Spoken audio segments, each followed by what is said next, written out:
you're dealing with physical struggle the likes of most people will never experience in their life. You're literally hurling bones in the direction of a trained assassin, and the two of you are going to do it publicly in your underwear in front of the whole world, barefoot with these little tiny pads on your knuckles and a cup over your dick, and you're just going to go out there and kick each other and strangle each other. It's crazy. It's a crazy sport. And so there's this balance of the mind and the body and the intention and how you allocate your resources and time, and how you manage stress and how you deal with the pressures of trying to succeed and the doubts and the fears. In the suffering to succeed. Yeah. Is it fair to say, I think it is, that like the people that, like the seeing beyond the immediate goal, meaning we choke at the goal line when we look up and get objective and go, oh shit, 4th and 1, this could be the game winner.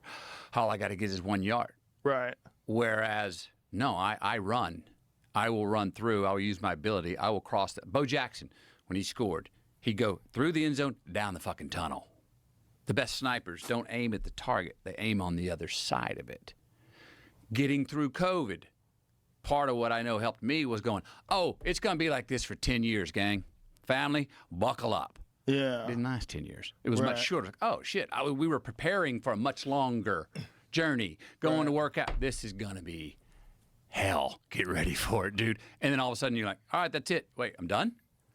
Projecting past the goal, cellularly, I think, wakes up something in us on survival level that we don't choke. We don't get fatigued as quickly. We don't want to quit sooner because we have in our mind, no, the end is not right around the corner. Right. And it's a bit of a mental trick, but I think that it has something to do with that what champions do. They see beyond. They're playing Arch Manning right now. There's never been more hype on a college quarterback ever. I believe that guy is wired, and that family bloodline's even wired, that they're beyond this hype. This is mortal. Right. This is mortal shit, guys. Great. It's about the process. It's about winning games. If UT goes and wins the championship, they're preseason ranked number 1. Never been ranked number 1 before. I believe that this team is like, oh, well, thank you for the compliment, but we're on our own mission. That being preseason ranked number 1 or being on the cover of frickin' Sports Illustrated is not a curse nor a validation. It's just noise out there. And if we do it and you go, we told you you'd be number 1, we'll look at you and go, oh, well, thank you. But that's it. They don't need a pep rally to go, the rest of the world thinks you can win this too. Right.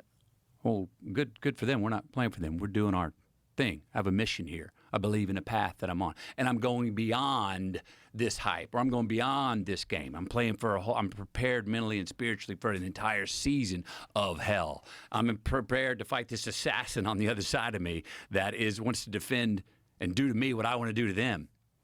Making the resistance or the adversary seem bigger and longer and going to be more tumultuous seems to be a good way to succeed, going beyond, and all of a sudden you look up. I get this from when I've done my best acting. I didn't know it was the last day. When they yelled cut at the end of the last scene of the last day of shooting, I was walking off going, all right, see you tomorrow. And they're like, no, there is no tomorrow. You were just in the zone. That's it. I'm like, that's it?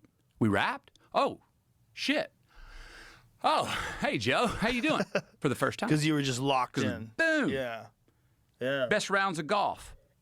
I walked off the 18th green and was heading to the next tee box to look up and realize, no, that's it. You played 8. Oh, shit, what'd I shoot? Oh, 74. Huh. I didn't look at my scorecard on 16 and go, if I can just keep it in the fairway, this last 3 holes, maybe get in with the par, just don't bogey. I didn't anticipate. So I didn't get my room. I behaved and went through the finish line. Yeah. That something in there is in suffering to succeed rather than fighting for revenge, seeing on the other side of the target.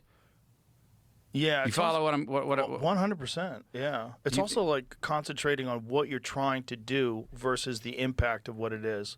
Like if I miss this, oh my God, I'm fucked. right. Yeah, instead of that, you're just thinking about I'm going to make this. This is how I make this. This is how I do this. This is how I do this. This is Yeah. how I behave. It's also in today's world with all the stimulus we're talking about and social media, et cetera, we're all sort of living in the third person or being fed opportunities to live in the third person all the time. Yeah. It's like we have a Jumbotron, and to use a football analogy, you kick me the ball. I'm running the kickoff back, and I'm going down the sideline, and I see the goal line, and I think I'm going to score.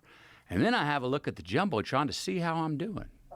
Yeah. That's when I'm getting tackled from behind. Yeah. If we step outside to have a look at how are we doing. Yeah, for sure. Yeah. That passenger you open up talking about when you're hitting it comedically is not hopping out Right. over here to have a look. And if you do, you'll get lost. You get lost. You get conscious of what you're behaving, what you know how to do, what you're fashioned to do. Mm-hmm. And you're out of the moment. Yep. And you become objective. Yeah, we And you all trip, love or you watching get caught. someone do something where we know they're in the zone, right? Like where someone runs in for a layup and it's like the most beautiful movements, avoiding the defenders, up in the air, drops the ball in, and we're like, wow. Right. When we see someone just hit the zone, we see it in a fight. When we see someone just flow, we see someone flowing like, wow, Right. he's feeling it. You know, whoa, Yeah. she's locked in. We love that because we know that it's somewhere in ourselves.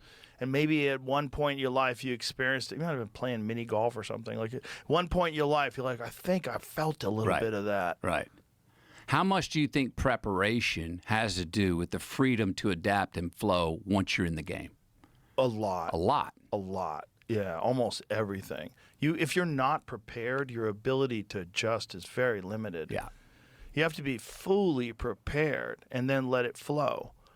But you have to like really have all your bases covered just so that you don't have anxiety Yeah. of I could have done more. Yeah. That is a big issue with fighters. We see fighters towards the end of their career. There's a thing that happens when fighters realize they're probably never going to be champion and they're just doing it for a paycheck. And, you know, you see sometimes they'll show up and they look a little soft.